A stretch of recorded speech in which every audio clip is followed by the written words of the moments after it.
Olá, estamos aqui com mais um episódio do Conselho e Conselheiros. Hoje nós vamos falar aqui de inteligência artificial, tecnologia, inovação e governança também. Sem isso, você tem uma grande chance dos seus projetos não irem para frente ou ter uma dor de cabeça muito grande. Glauco, meu companheiro e co-host aqui do Conselho e Conselheiros. Ah, muito bom estar aqui novamente, mais um episódio bacana. Falar do assunto da moda, do IA, IA pra tudo quanto é lado. Eu vi outro dia um videozinho dos caras falando IA, IA, IA, eles só conversam falando IA.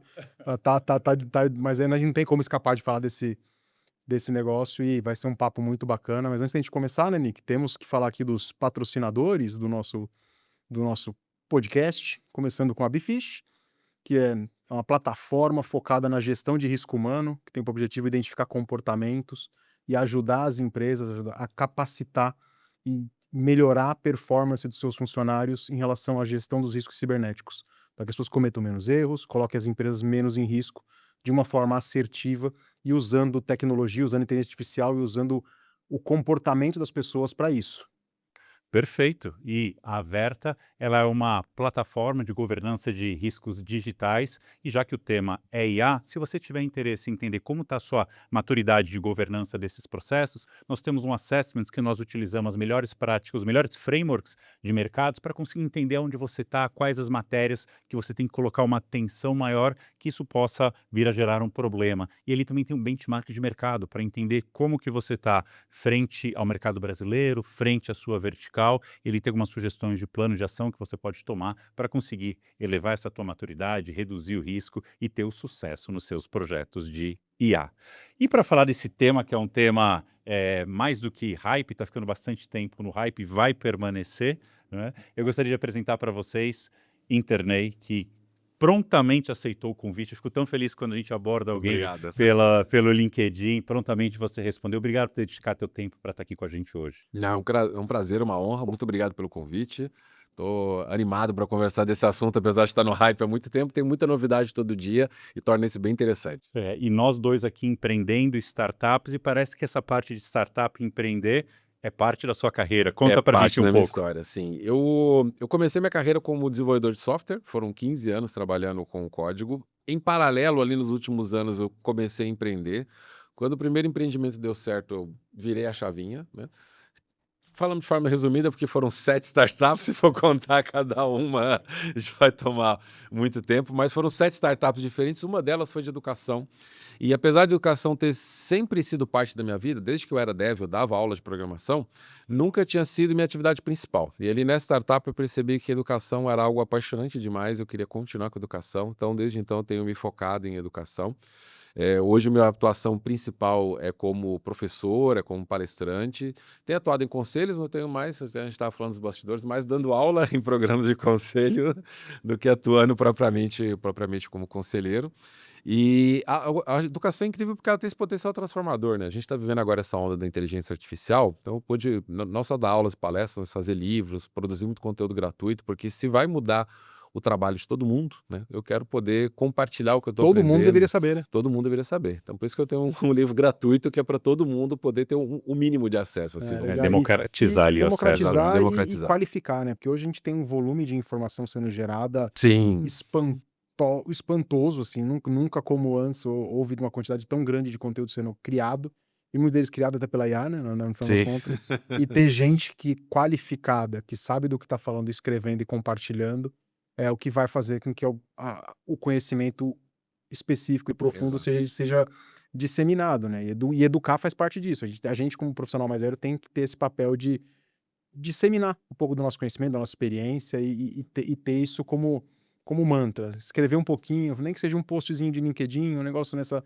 Escrever um livro dá bastante trabalho, eu acho que é muito bom, né? Mas é uma dedicação grande, mas, pô, talvez uma postagem no LinkedIn, um negócio que seja autoral, que você saiba o que tá falando, já vai ajudar muita gente, né? Não, com certeza. Eu tenho uma preocupação quando eu compartilho esses conteúdos, de ter 3 pilares, pelo menos, né? O que que a pesquisa científica diz, o que que os estudos de mercado baseados nas empresas que estão usando diz, e o que que eu experimentei que consegui ter uma percepção pessoal, né? Então, sempre que eu falo, eu tenho uma experiência pessoal, eu sei como está acontecendo nas empresas, e eu sei o que a pesquisa acadêmica diz sobre isso. Porque quando você consegue esse alinhamento, você consegue levar conteúdo de mais qualidade e mais profundidade para todo mundo usar, né? Sim, é um conteúdo válido para você aplicar no seu dia a dia, né? Não é só para você ter uma leitura e adquirir o conhecimento, mas validou se é aplicável ou não. Exatamente. E às vezes a gente testa e a gente não consegue cobrir todos os casos de uso. Então, olhar uma pesquisa que foi feita com centenas de empresas, uma pesquisa científica que foi feita com milhares de testes rodando num ambiente, ajuda a gente a calibrar um pouco, né? Então, você olha ali e fala assim, peraí, mas não foi essa impressão que eu tive. Deixa eu entender o que foi feito, testar de novo, a gente vai arrumando até os nossos próprios testes ali, né? Sim. E de dar aula para palestrante, assim, como que você tem hoje levado esse conteúdo através das palestras? A minha ideia sempre foi trazer uma palestra mais pragmática, mais prática, né? Eu não sou eu jogo ali as minhas piadas, eu sei falar bem, mas eu não sou um palestrante motivacional. Eu era dev, né? Poxa, eu já consegui falar. evoluiu Subir no palco, horrores. falar e fazer uma piada, Nossa, o tanto que eu me venceu na comunico vida. hoje, eu evolui muito. Mas eu encontrei um nicho ali que é o seguinte, no final da palestra o pessoal tem alguma coisa prática. Tem uma palestra onde ela está dando exemplos que você pode usar no seu dia a dia, né? Não tenho nada contra a palestra motivacional, mas não é o meu posicionamento, né? Você A quer minha- que o cara leve um to-do pra casa. E Assim. leva um te-do para casa. Então, se você quer que a pessoa saia daqui aprendendo algo, ela é uma aula pocket, né? Uma aula curtinha. Então, eu aprendi, pegar a técnica de palestra, aplicar numa aula, né? Sai um Um Frankenstein dos storytelling dois. legal Um ali, né? storytelling legal, né? Porque acontece também com muita aula, às vezes o pessoal tem gente que não gosta, né? Porque é chato, é cansativo, o professor aquele tom monocórdico. O que eu fiz é trazer o dinamismo da palestra para uma aula. Então, eu te entrego uma aula na palestra. E mesmo quando eu dou treinamento, eu busco esse dinamismo também, justamente para não cansar a audiência. Porque acontece, principalmente em treinamento corporativo, quando eu tenho atuado mais, né? Tô dou aula no IBGC, no INSPER, Unil, na né? USP, na SPM, na PUC, mas mas onde eu mais dou aula em empresas. Hoje eu tenho cliente como cliente Vivo, Bayer, JBS, fiz uma palestra lá, Daiichi Sankyo, que é farmacêutica também, Pirelli, né? Tem um monte de empresas. E esse treinamento nível corporativo, muitas vezes a pessoa está ali obrigada, né? Ó, Não é opcional. é compliance, não é opcional. Então, se você faz aquilo ali divertido, interessante, dinâmico, com histórias, né, torna muito mais interessante. Então, o que eu tento é levar o conhecimento técnico que eu tenho, desse background técnico de empreender, de ser dev, para uma audiência que não é técnica, numa linguagem acessível, num storytelling agradável. Então, o de aula para palestra foi essa transição. Como é que eu empacoto isso aqui, que é denso, é complicado, de uma forma leve, de uma forma fácil? E até escrever é um ensaio disso. Então, o meu livro, ele não é um livro técnico. Ele é um livro técnico, está te ensinando a fazer algo técnico, mas ele não é numa linguagem técnica. Não, o melhor, ele está na Amazon, o melhor feedback que eu tenho lá um senhor colocou assim: se funcionou para um senhor de 75 anos que não nasceu nesse mundo tecnológico, ele vai funcionar para ninguém. Ele falou, pô, sensacional, porque é isso que eu queria. Eu queria que fosse um livro para ser lido por todas as idades, para todas E as qual o nome do pessoas. livro? Chama Engenharia de Prompts na Prática, do zero ao avançado, para ChatGPT, Gemini e Claude. Claude. Depois a gente vai deixar o link aqui do livro na descrição para vocês adquirirem. Escrever é um ato de pesquisa também, né? Sim, Não é que você pegou sim. o livro e saiu. Não. Não é um romance que você tá tudo da sua cabeça, né? Cara? Você Nossa, tem eu que tive que pesquisar ler muito. mais de 30 papers sobre engenharia de prompt, né? O foco do livro é como você dá prompts melhores, então eu tive que ler muito paper científico, é uma leitura chata, densa, cansativa, mas é justamente pensando no que eu acabei de falar. Quem vai ler um paper científico e extrair dali como dar prompts melhores? Alguém tem que traduzir E não isso. vale botar no GPT e falar traduz pra mim aí. Não. Não, ele Não não é o faz, caso. não funciona. E das palestras, quais são esses temas que você tem levado e os treinamentos corporativos, o que o mercado tem pedido para Vamos lá, você? eu tenho trabalhado 4 eixos, IA, dados, inovação e cibersegurança. Na ordem do que me procuram é nessa Sim. ordem, só que é 80% a 85% IA. Dados vem logo em seguida, porque acontece muita gente na jornada de IA percebe que, caramba, se eu não tiver os dados organizados, eu não consigo dar o contexto para a IA trabalhar. Sim. E aí o pessoal dá um passo para trás, não um passo para trás, um passo para o lado, fala assim, tem uma camada aqui que a gente deixou de lado, que é de dados, vamos adicionar essa camada de dados. Inovação, às vezes a IA acaba puxando inovação também, porque o pessoal fala, como é que eu implanto? Eu falo, cara, você tem que começar a fazer pequenos pilotos, né? Bom, mas se der errado, bom, você tem que ter uma cultura de experimentação, de testar pequeno. E aí quando você olha, são todas as aplicações da cultura de inovação. Perfeito. Então, você não teve cultura de inovação, quando você fala de implantar IA, muita coisa está faltando nessa cultura. Então a gente às vezes volta lá, vamos falar de cultura de inovação. Como é que eu faço experimentações, meço, documento? É o que a gente falava em startup, break things faster, né? Vou quebrar tudo rápido, é falhar rápido para aprender rápido. Então, se você quer implantar a IA rápido, você vai usar toda a tese de inovação, de testar, de experimentar, né? De MVP, de prova de conceito. Só que às vezes a empresa não passou por essa camada da inovação, né? Muita gente fala onda, eu não gosto de falar onda pelo seguinte, a gente teve a inovação, o digital, dados e IA, nenhum deles acabou. Continua em Eles paralelo continuam, ali. né? A gente tem que continuar inovando, a gente tem que continuar cada vez mais digitalizando. Recentemente o Brasil digitalizou o dinheiro. É uma digitalização, é pegar algo físico, desmaterializar. Isso que é a digitalização, a desmaterialização. Então a gente está continuamente, né, agora com o carro autônomo vão desmaterializar o motorista, né? Não precisa mais do motorista, o carro age sozinho. Então o processo de digitalização ele ainda está na sociedade. Então inovação, digital, dados e IA são 4 camadas contínuas de gestão agora, né? Porque na verdade antes isso era de uma área, tem a área de inovação, tem a área de dados, tem a área de tecnologia.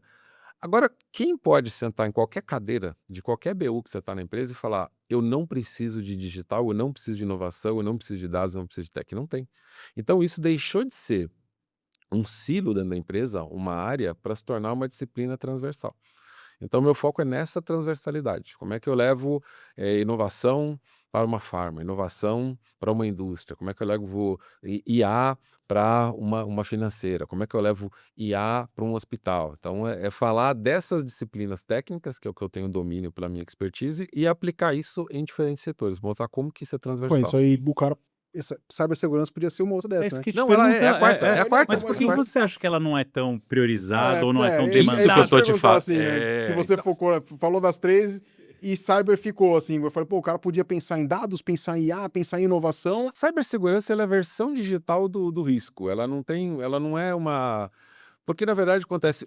Cibersegurança não é alguma coisa que. Todo mundo sempre especulou em segurança. A diferença é que ela é cyber. Então, você pensar, ela não está adicionando uma camada nova. Ela muda uma camada que já existia. Eu sempre tenho que pensar em segurança. Tem câmera, tem cerca elétrica, tá travado. Só que trava. agora eu tenho outros tipos de método de invasão que não é vão pular o muro, vão copiar a chave, vou invadir o sistema. Você tem outras portas abertas, outras trancas que você tem que tomar cuidado dentro da empresa, né? Então, ela não é uma... quando você olha tudo isso que eu estou falando, tem outras questões transversais. Então, a cibersegurança ela é uma questão transversal dessas 4 camadas. Outra transversalidade que tem nessas 4 camadas. A questão que a gente fala, por exemplo, de diversidade. Diversidade precisa estar dentro de inovação porque traz uma transversalidade de visões que ajudam a inovar. Quando você vai para a camada digital, a diversidade, ela, por exemplo, tem recursos de acessibilidade que estão dentro do digital, mas eles são necessários para um nicho específico. Então existe também, por exemplo, a acessibilidade como outra camada que está transversal, como outro eixo que está transversal a essas camadas. Eu vejo cibersegurança dentro do contexto de riscos como algo transversal. Você tem a questão regulatória.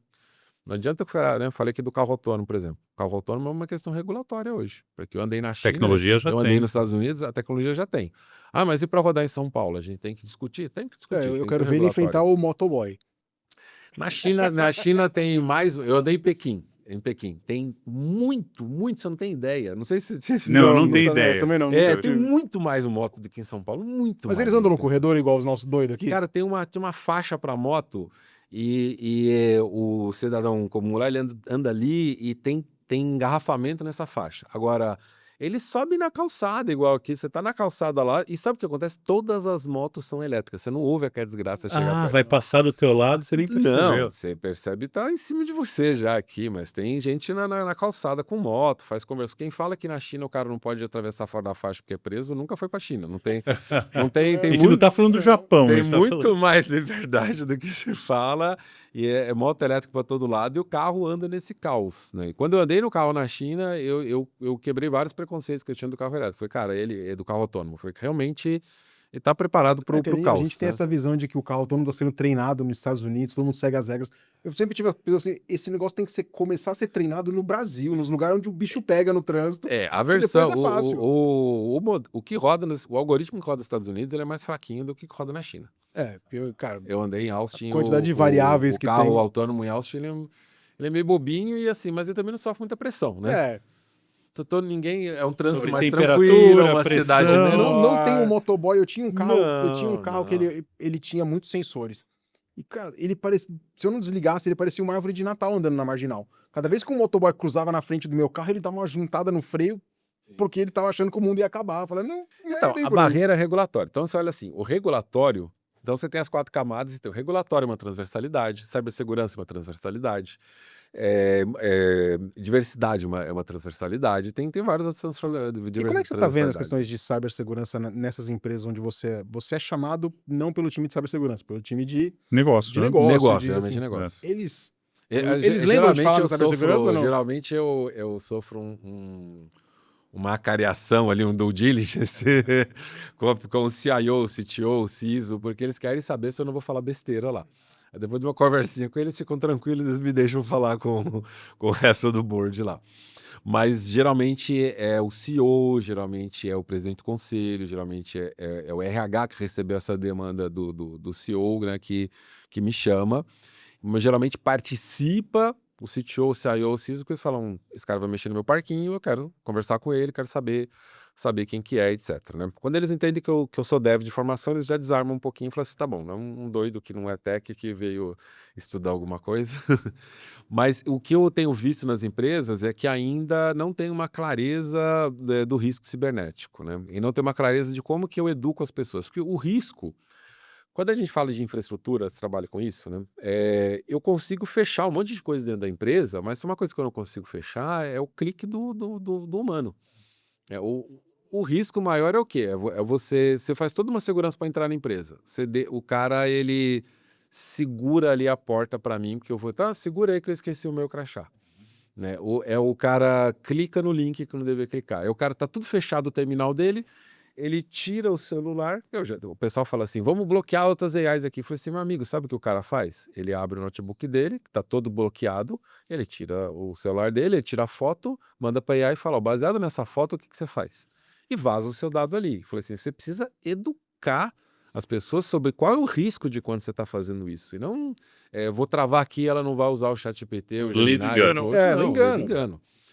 Então, o que eu mostro é isso. Olha, você tem que conscientizar toda a empresa dos riscos. Então, a empresa em Hong Kong que o analista financeiro ele fez uma transferência. Em 25 como é que minutos. foi? Ele entrou num call. Primeiro ele recebeu um phishing de uma reunião que não existia.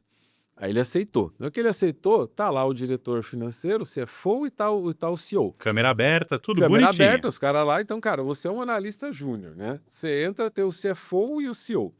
E aí eles falam... No mínimo intimidador. E aí eles falam que você tem que transferir tal coisa. Fala assim, cara, a gente tá na rua, sem tempo agora para todo o processo, você tem o acesso, faz aí. E não, beleza, eu vou fazer. E aí ele fez a transferência. E se não fizer, é mandado embora. Eu não sei qual storytelling, porque eu não tava na chamada, né?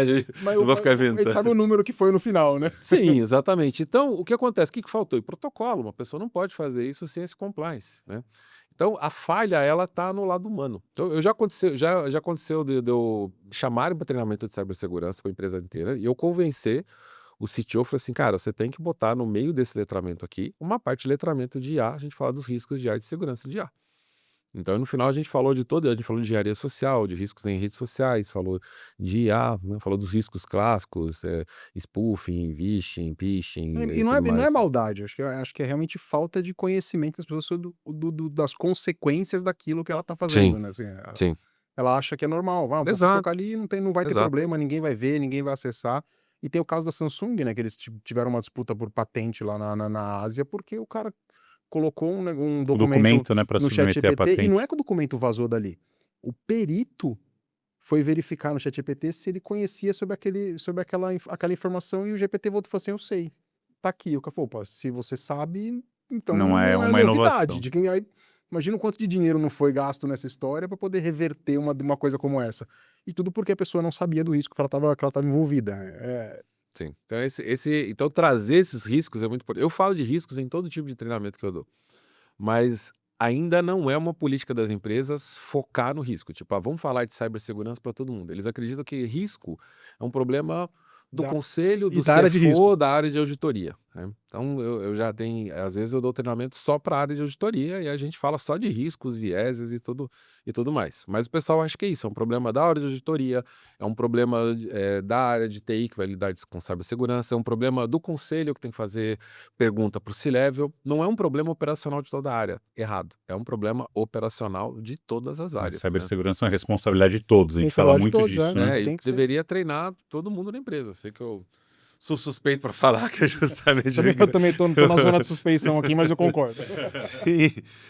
Deveria estar treinando todo mundo. Deveria estar treinando todo mundo. Os riscos são espalhado, né, em todo o administrativo, em todo o chão de fábrica, né? E eu falo, e às vezes o risco não é nem do sistema só. Eu falo, segura a porta aberta para entrar. É desse jeito. É um risco, né? Você comentou daquela pessoa falando IA para todo lado, teve um outro meme que saiu que era interessante, né? O board falando, eu quero IA, o executivo tem que ser IA agora, e depois o pessoal correndo para todo lado ali, né? E é uma coisa que eu noto nas empresas que eu estou como conselheiro, ou estou dando palestras também, eu acabo sugerindo um comitê multidisciplinar que vai centralizar os projetos de IA e tal. É esse o caminho mesmo? Você vê isso acontecendo nas empresas, ou ainda está muito distante? Cara, não adianta a gente fazer Vamos lá, o que eu tenho recomendado, Tá. porque é baseado no que eu tenho visto funcionar. Primeiro que a gente tem que ter um letramento da empresa toda. A ferramenta de IA, colocar ela acessível, é fácil. Eu pego um plano Enterprise de Copilot, de Gemini Workspace, GPT Enterprise, Cloud Enterprise, todo mundo está com acesso à ferramenta. Todo mundo começa a usar automaticamente? Não começa a usar. O pessoal fica no melhor meu e-mail, resuma minha reunião. Vira o Google, faz pesquisa. Usos muito simples. Então, você primeiro precisa abrir a cabeça de todo mundo, tipo, olha, deixa eu dar um letramento para todo mundo, mostrar que você pode fazer absolutamente todas as suas tarefas com AI e terminar elas mais rápido e uma qualidade melhor. Então, você precisa de um treinamento aplicado à realidade de cada área. Dá para fazer um treinamento transversal, que é o mais comum. Algumas empresas fazem esse transversal, depois elas fazem Você aprofunda aplicado aí. por área. Casos de uso específico para o marketing, para o RH, para o jurídico e etc. Ok, agora todo mundo tá AI first? Não, tá todo mundo AI driven. Qual que é a diferença? AI driven é você pega o que você já faz hoje e você insere AI. Mas nesse momento que o pessoal tá AI driven, aí eu acredito que é a hora de fazer um comitê, como você está falando. Ah, tá. Por Um quê? passo antes. Agora eu tenho que repensar esse processo a partir da ideia de que existe AI. E aí a questão é, para esse processo, quando é AI driven como que eu faço esse processo mais rápido? O AI first será que eu preciso desse processo? Ou, para atingir esse objetivo, posso fazer um processo completamente diferente? Então, a gente está hoje as empresas são muito process-based. Eu tenho esses processos, demorei muito tempo para montar, para documentar, eu quero mantê-los. De operacional e de eficiência. Isso. Então, quando eu compro um SaaS, eu quero que o SaaS melhore esse processo. Quando eu boto AI, eu quero que a AI melhore esse processo. Só que a AI, ela muda muito a forma de trabalhar.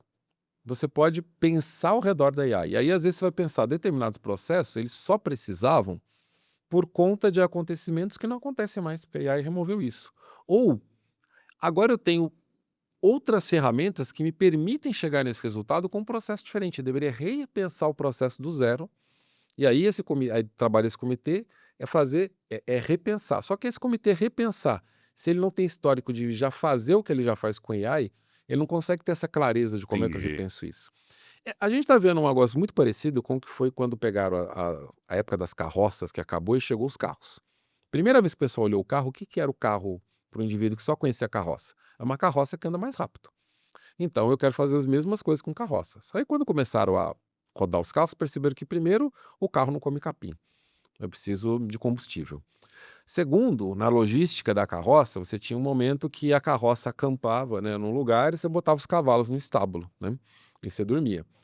Bom, primeiro que o carro consegue cobrir uma distância diferente da carroça. Então, o momento onde eram essas pausas na rota logística, elas mudaram. E a infraestrutura que eu precisava em cada ponto de apoio desse logístico, para ter essa pausa no trajeto, é diferente. Eu preciso de alguém que dá a manutenção do carro, não preciso de alguém que troca a ferradura, Sim. Tem um posto de né? gasolina, né? É, com posto de gasolina. Então, aí eu percebo que não fazia sentido eu asfaltar nem tinha esse conceito, uma estrada, porque a velocidade máxima da carroça é o galope do cavalo. Agora, o motor consegue atingir uma velocidade máxima se ele tiver uma estabilidade. Então, faz sentido eu criar uma malha rodoviária asfaltada. E aí, conforme o pessoal foi progredindo no entendimento do carro, mudou toda a logística, a malha rodoviária, manutenção, insumos e tudo mais. A gente está nesse momento, a gente está olhando para a IA e está pensando, é uma tecnologia para eu fazer o que eu já faço mais rápido. Não é, é uma tecnologia que permite um monte de coisas diferentes, que vai requerer uma infraestrutura diferente, processos diferentes, uma forma de pensar diferente. Mas essa forma de pensar ela não vai surgir do dia para a noite. Você primeiro. Exatamente. Primeiro eu coloco todo mundo para fazer o que já faz com AI. Agora eu dei uma clareza para todo mundo participar desse processo de transformação para AI First. O AI First os processos foram repensados ao redor da AI. Seria como eu repensar toda a logística ao redor do carro, né? E aí eu vou mudar completamente a logística, porque originalmente ela foi pensada para carroça com os cavalos. Se eu não faço isso, eu corro o risco do pessoal pegar o cavalo, em vez de dispensar ele, botar ele para dirigir o carro. Entendeu? Que é o que está acontecendo hoje, né? Tava ontem numa palestra do Google Stocco e ele comentou algo que eu não tinha tido ainda essa visão que ele comentou, que assim, com a IA você acaba perdendo a função, você não perde o emprego, né? Então isso que você está falando de Tarefa. transformar, exatamente, você vai conseguir fazer outras coisas de outro jeito e tal, mas as pessoas não conseguem se imaginar ali ou a empresa ajudar nesse processo. Eu acho que deve chegar ao ponto de algumas empresas nem darem o treinamento para o colaborador, esperam que eles tenham o treinamento e já passem fazendo tudo. Chega a esse ponto? Tem um risco aí institucional grande, que é se o pessoal percebe que a empresa está tentando acelerar muito a AI, ele não entende que ele vai ser mantido, ele não entende qual o valor dele. Uma coisa importante desse treinamento é qual é a parte da AI e qual é a parte do humano. Quando o humano entende que ele é importante, ele usa AI sem medo. Quando você coloca uma pressão muito grande que tudo aqui vai ser AI first, não tem a clareza de onde ele é importante nesse papel. Ao invés dele acelerar o trabalho dele com AI, ele vai procurar outro emprego.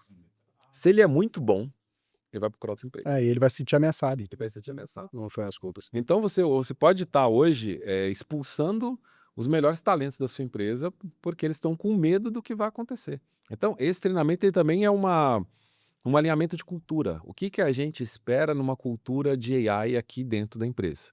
Nós esperamos que você vai continuar no comando, fazendo suas tarefas. Dentro de uma tarefa, essa é a sua parte, essa é a parte da AI. Isso aqui a AI não faz bem de jeito nenhum, então sempre vamos precisar de você. Olha, se otimizar aqui, você vai poder fazer mais isso aqui. Então, como é que vai ser usado esse tempo ganho? Como é que vai ser a priorização? Porque uma vez que eu posso fazer tudo muito rápido, mas eu ainda preciso verificar tudo, eu mudo o gargalo antes era o quê? O gargalo antes era para começar. Tem um monte de tarefa aqui, você olhava o backlog e falava, nem vou começar aqui o meu to-do, Se não to-do vai. porque essa aqui é muito longa. Isso aqui não dá tempo, isso não dá tempo, então a barreira era começar porque eu não consigo terminar. Agora, quando você começa a dominar a AI, tudo isso fica rápido de começar. E aí a AI entrega o resultado. Pô, mas eu não sei se esse resultado tem alucinação, se ele está verificado, eu tenho que verificar. O gargalo agora é o quê? Tem um monte de tarefa pronta Sem e ser eu revisado. preciso sem verificação. O pessoal chama de bottleneck verification, né? Que é o gargalo. Essa eu nunca tinha ouvido. Já é um termo já da técnico já, bottleneck verification. É um gargalo de verificação. Então, a trava fica no gargalo. Então, o pessoal... E aí o pessoal está descobrindo na marra que precisa aprender técnica de produtividade também. Como é que é a priorização? Tem que priorizar. Eu vou priorizar aquilo que vale a pena o humano verificar, mas o humano ainda tem que verificar.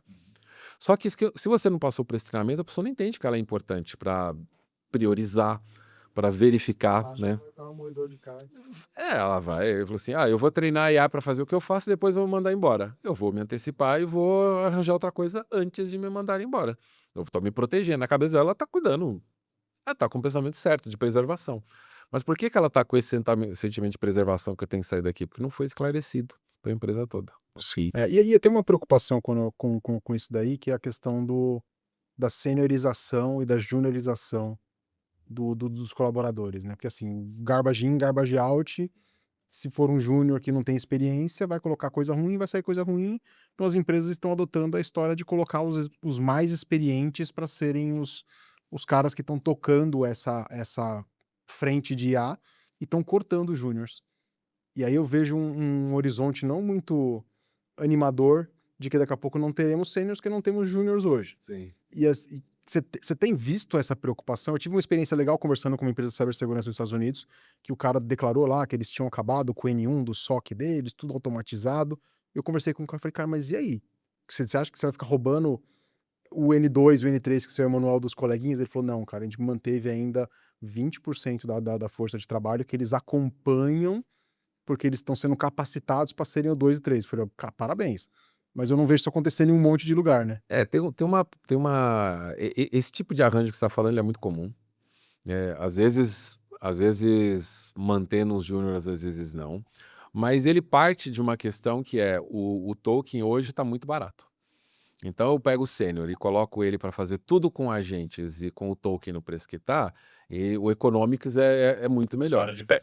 Só que o token não vai ficar com esse preço para sempre.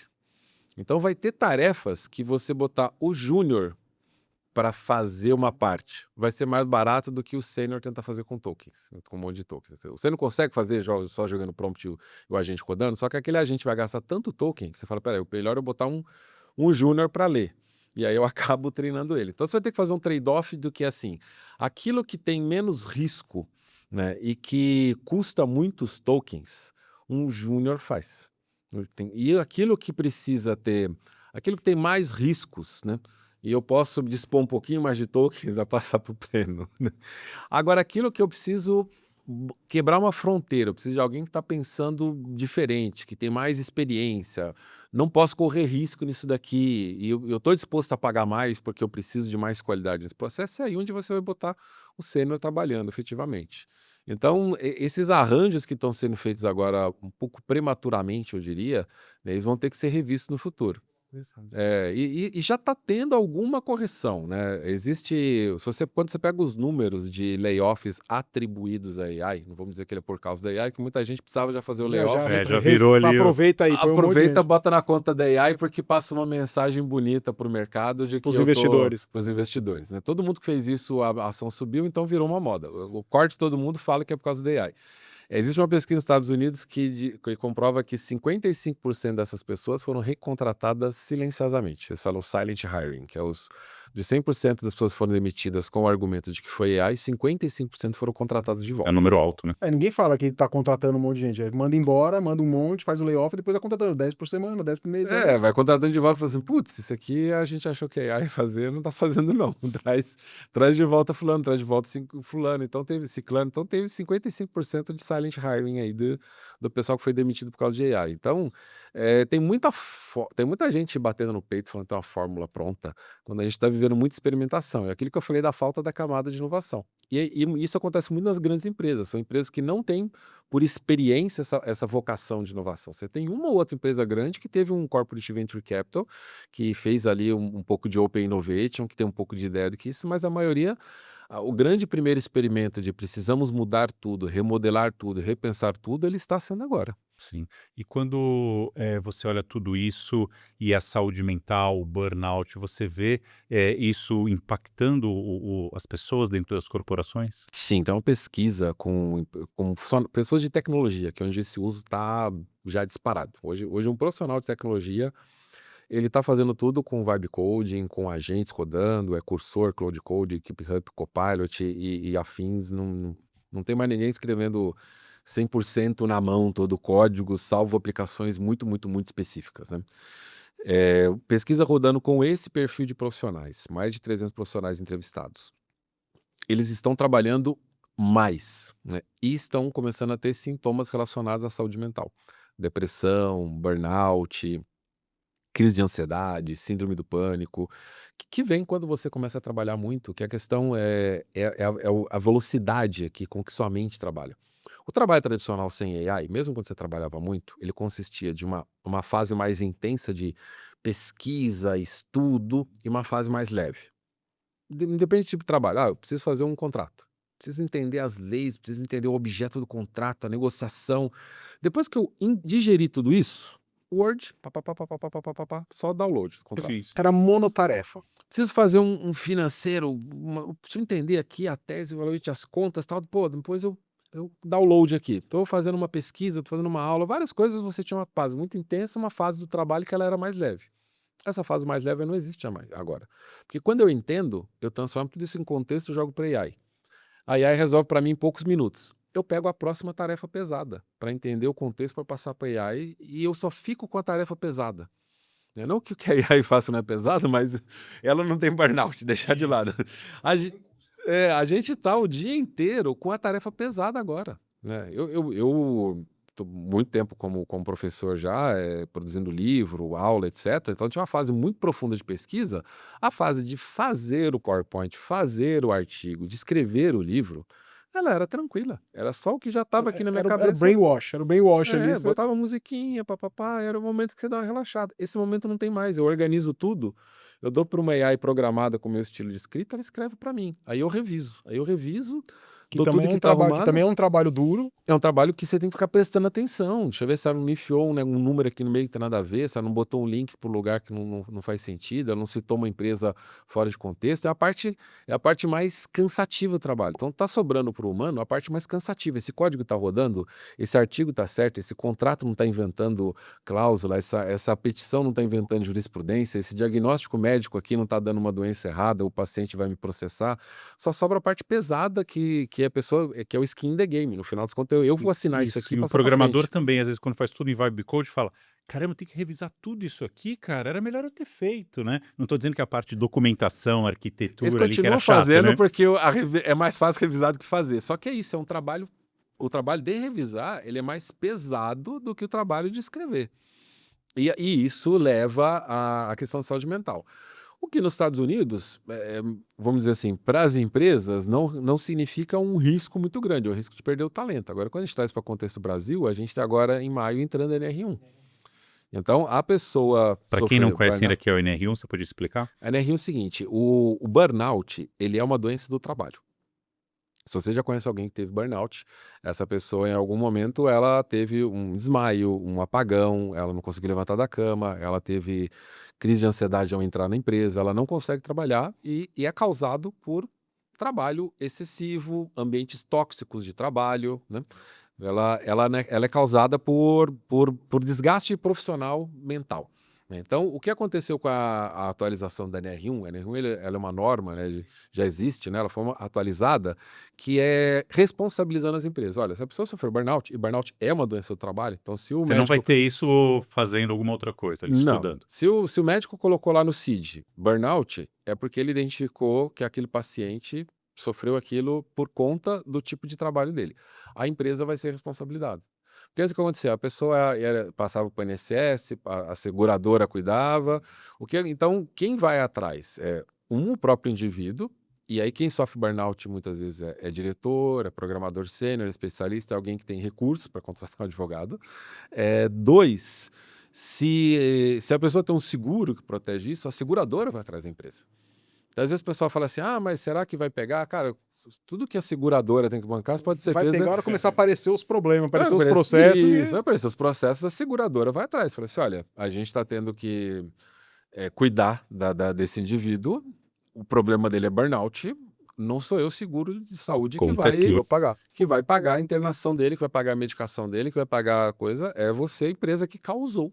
Então, vai atrás. Então, a empresa precisa se proteger de riscos relacionados à saúde mental de uma forma geral. Quando a gente traz contexto para a inteligência artificial, a gente tem que tomar cuidado se o colaborador, por conta da inteligência artificial, ele não está trabalhando muito a mais e ele não está trabalhando com tarefas que sobrecarregam ele mentalmente, ao ponto que ele vai começar a ter esse desgaste da saúde mental dele por causa do tipo de trabalho. 8 horas de trabalho super intenso, onde antigamente era 4 com trabalho mais tranquilo. Isso, exatamente. Não existe nenhuma pesquisa, você sabe disso, que diz que trabalho em casa tem...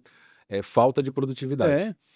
Às vezes até mais, assim, não tem mais a cultura do cafezinho e tudo ali. Os problemas são outros. É problema de integração, é problema que às vezes em casa não tem um ambiente adequado para trabalhar, é problema de saúde mental, porque a pessoa trabalha demais, não tem ninguém... E agora a IA potencializou isso, é hard work o tempo todo e pior. E aí o NR1 trouxe essa responsabilidade para que as empresas cuidem da saúde mental das pessoas Exatamente. com o papel, com esse Então, objetivo. como é norma, e vamos dizer assim, quem vai cobrar que essa norma seja cumprida tem um poder econômico do seu lado, as empresas precisam levar isso muitíssimo a sério, né? Sim, porque vai acontecer, Vai né? acontecer, Perfeito. vai E acontecer. quando você está falando de conselhos, assim, como está sendo a tua atuação? Você chega aí lá fazer uma palestra de educação para eles, você está dando aula para conselheiros, né? Fala um pouco dessa dinâmica. A ideia da aula, o treinamento para o conselheiro, geralmente ele é um letramento que ele envolve um pouco de tecnologia, um pouco de AI, um pouco de cibersegurança. Então, tecnologia você precisa entender, dentro daquele segmento que o conselho atua, quais são as tecnologias emergentes que existem. As tecnologias emergentes, elas trazem riscos e oportunidades. Se você usa uma oportunidade que tem riscos de estar à frente, se você não usa, é um risco do seu concorrente começar a usar e ultrapassar Ou de você. alguém criar uma empresa nova, né? Exatamente, vir tomar o lugar do incumbente, né? Então, o inovador vem tomar o lugar do incumbente. Então, eles precisam entender o que está acontecendo tecnologicamente no cenário que eles estão atuando para deliberar em relação a isso. 2, a IA, é entender tudo isso que a gente está falando aqui, quais são esses riscos relacionados à AI.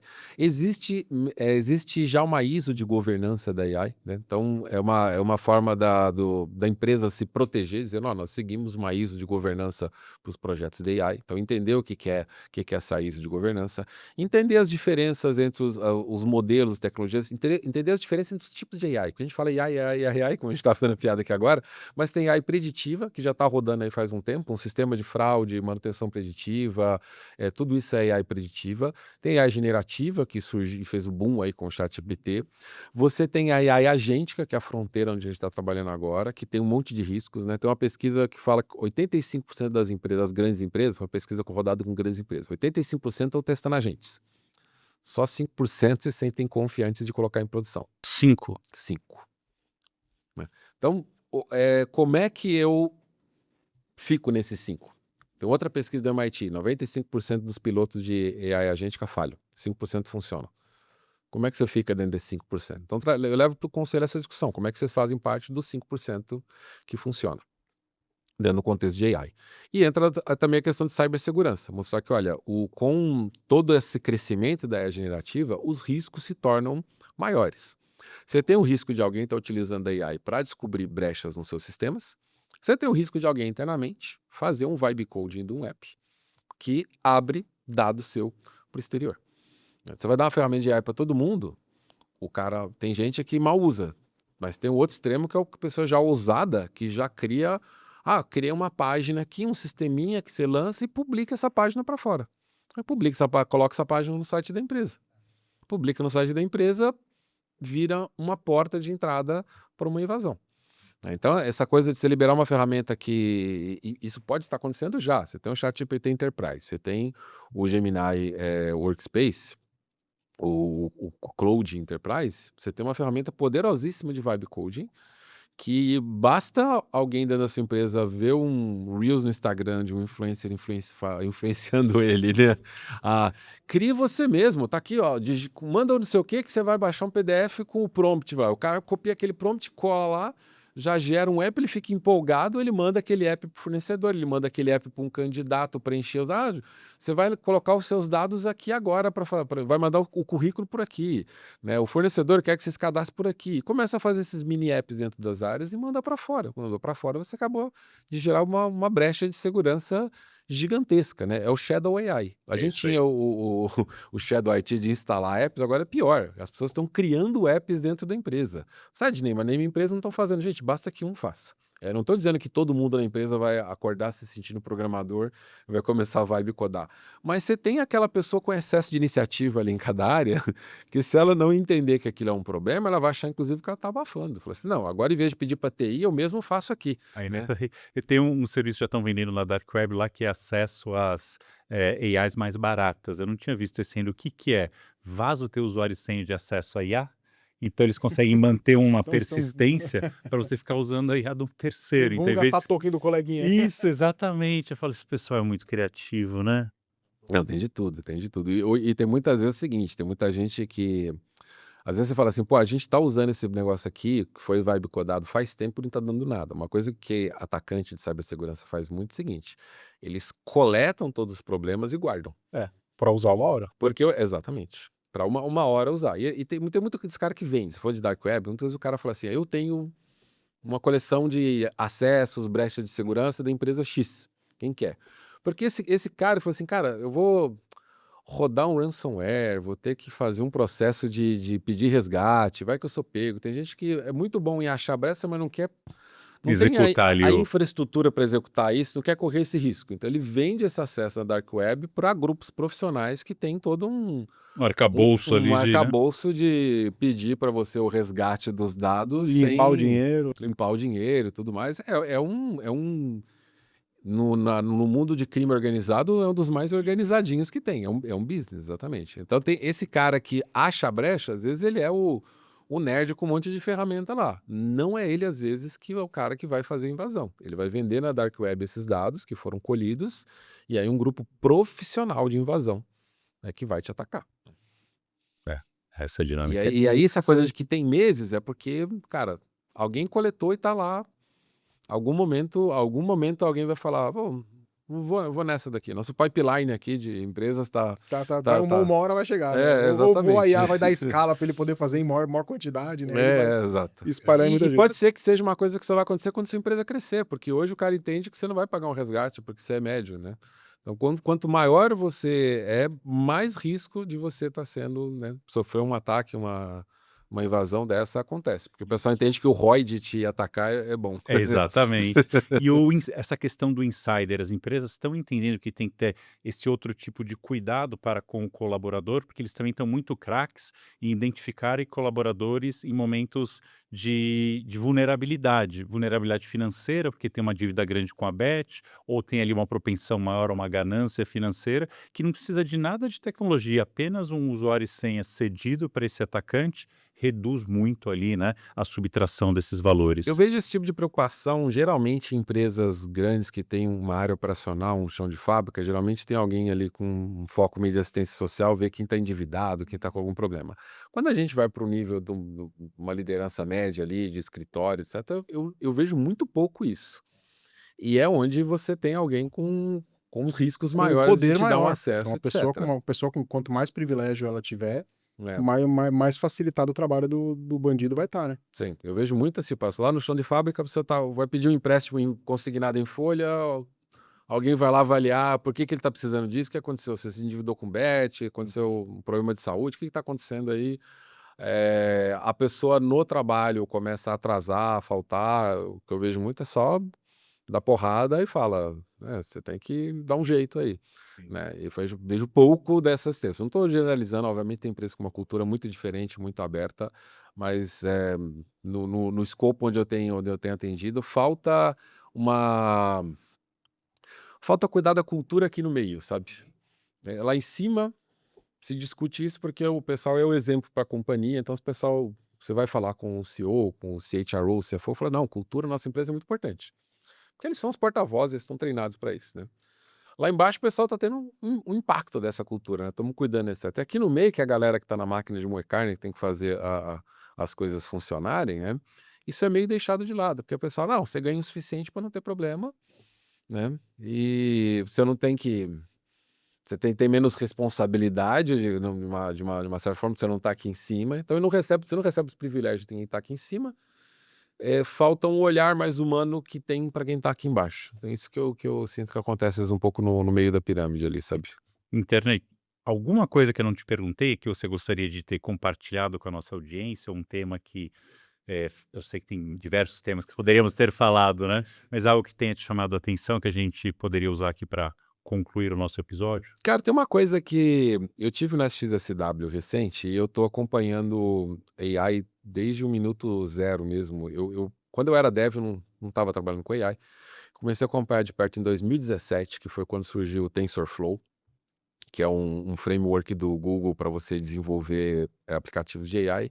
E eu vi um monte de aplicativos de AI surgir. Eu falei, cara, isso vai crescer. Comecei a acompanhar de perto ali. Quando o GPT surgiu 3.0, foi o primeiro melhorzinho, foi 2020, então foi antes de virar ChatGPT, eu estou acompanhando, então estou vendo essa transformação da AI desde o começo.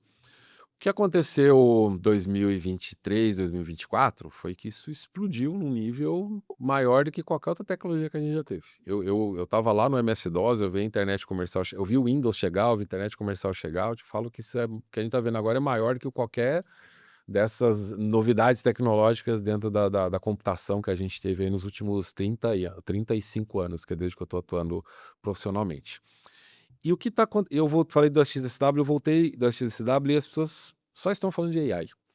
Há alguns anos no XSW tem uma trilha de computação quântica muito interessante. Esse ano não teve nenhuma. Só que a IBM, a Microsoft, o Google continuam investindo em computação quântica. A IBM, né, essa conference expôs o computador quântico. Tava lá. Sim. Já existe. Tá lá Não, rodando. eles existem faz um tempo, eles estão rodando coisas faz um tempo, e essa tecnologia ela tem um horizonte tecnológico dela tá mais, vamos dizer assim, mais adequada comercialmente, variando ali de 2028 a 2030, que é uma janela, um horizonte muito próximo. Isso eu tô falando do computador quântico. Eu falei para vocês do carro autônomo, que você falou, não quero ver na moto, ele já tá lidando com a moto, só que ninguém tá falando disso. Então ninguém tá falando o que o computador quântico faz, o que o carro autônomo faz. Eu tive no XSW também, eu pilotei um eVTOL lá. Pilotou? Eu pilotei, isso. Que legal. E tem uma discussão para liberar isso. A Embraer tá com o modelo dela a também. Embraer é o maior fornecedor de eVTOL do mundo. Tem uma discussão da ANAC sobre isso. Tem uma discussão do CONTRAN sobre carro autônomo rolando. O que eu quero dizer com tudo isso, cara? Tem um monte de outras tecnologias em desenvolvimento que logo elas vão explodir aí e que as pessoas pararam de prestar atenção. Algum momento, não sei o que aconteceu, que decidiram, não, só vamos falar de AI, esquece o restante. Então, acho que uma coisa muito importante que eu queria deixar é tomar cuidado com essa cegueira tecnológica.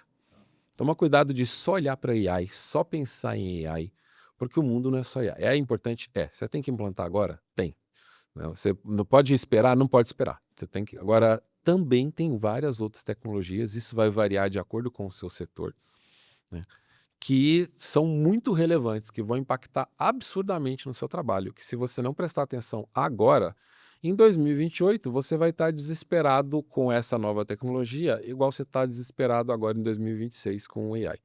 Então, para você quebrar esse ciclo, precisa implantar, que aí é outra coisa que vem da cultura de inovação, é ambidestria organizacional na sua empresa agora. Não existe gestor competente em 2026 que não é ambidestro. Então, qualquer empresa que não está praticando ambidestria, tipo, não estou de olho nas próximas tecnologias que vão lançar, ele está sendo negligente com a sua função. E eu diria para você que talvez em algum tempo a gente tenha CEO, uma empresa que abre falência, alguma coisa, o CEO sendo processado pelos investidores, pelos acionistas, por incompetência. Porque não estava olhando e falou assim, cara, mas essa tecnologia está há 10 anos em desenvolvimento, você tinha verba para ir em congresso, para viajar, você não viu. Então, declaro você incompetente. A gente faliu porque você é incompetente. Então, isso vai acontecer. Teve um evento do GSI, parabéns secretário Molina e Juliano, foi a QuantumCon Brasil 2026. E foi um debate de 2 dias, assim, de grandes especialistas da área de computação quântica. O Glauco fez para mim as primeiras provocações lá atrás com relação a esse tema, mas o Thiago do Serp, ele falou uma frase que me chamou muito a atenção e que eu tenho repetido constantemente, com relação ao quântico principalmente, né? Que é assim, sem pânico, mas sem negligência, né? Então, assim, a negligência é isso que a conta vai chegar para você, a gente tem que fazer porque... O pessoal fala que o computador quântico vai quebrar a criptografia de 128 bits, vai expor um monte de sistemas. Já existe chave de criptografia quântica. Já existe. Se você quiser começar a implantar agora, você deve implantar. Os grandes bancos estão implantando. O pessoal não fez nem inventário de qual Você não aplicação sabe nem onde tem que usa. mexer. Então, assim, já tem a solução. Um problema que vai surgir no futuro. Se quando chegar lá você não tiver implantado, você foi negligente. A solução existia 2 anos antes, vocês não fizeram nada. Então a empresa faliu porque o pessoal quebrou a chave de criptografia, porque não usou chave de criptografia quântica. Isso vai ser auditado como negligência administrativa. Não tem dinheiro, não tenho verba. O inventário dá para fazer, né? Pode ser numa planilha, pode ser entrevistando mas área. você fazer o levantamento de risco e declarar que não fizemos por falta de verba, É uma coisa. te protege. Te protege. Só que aí, para você fazer esse inventário de risco, tem que saber que tecnologias estão te expondo aqui riscos e quantificar esses riscos. E aí, sem um letramento tecnológico, você não sabe nem fazer esse inventário de riscos. O desafio fica enorme, né? Sim. Muito bom. Obrigado pela tua presença, que bate-papo Obrigado. incrível. Vamos continuar em contato, que acho que tem Vamos muitas sim. coisas que a gente Tem pode muita fazer. sinergia, muita Conta coisa com o nosso apoio também, em qualquer uma dessas Obrigado. iniciativas que você tenha. Obrigado, adorei o papo. Boa. Muito bom. Isso aí, prazer Obrigado. conhecê-lo. Obrigado por compartilhar com a gente aqui. Internei, e para o nosso público entrar em contato com você, acompanhar o seu material, como são suas redes sociais, como que eles chegam até ti? Internei em qualquer rede social. Internei é igual você escreve internet com Y no final. Então, internei, o final é Y, N-E-Y. É internei.net, meu site. Instagram, @internei, TikTok, @internei, YouTube, @internei, LinkedIn. Procura Ednei, né? O link é internei, mas o LinkedIn não deixa eu colocar o apelido lá. Tá até lá apelido internei, mas se você procurar internei, você vai achar minha company, não vai achar minha pessoa. Procura Ednei Souza, vai aparecer o barbudo lá, sou eu mesmo. Pode me seguir. Combinadíssimo. Tá, Obrigado. Tenho certeza que você gostou desse conteúdo, então dê um joinha, compartilhe, comente e também deixe habilitado o sininho aqui no nosso canal para você receber conteúdos relevantes como esse em primeira mão. Até o próximo episódio.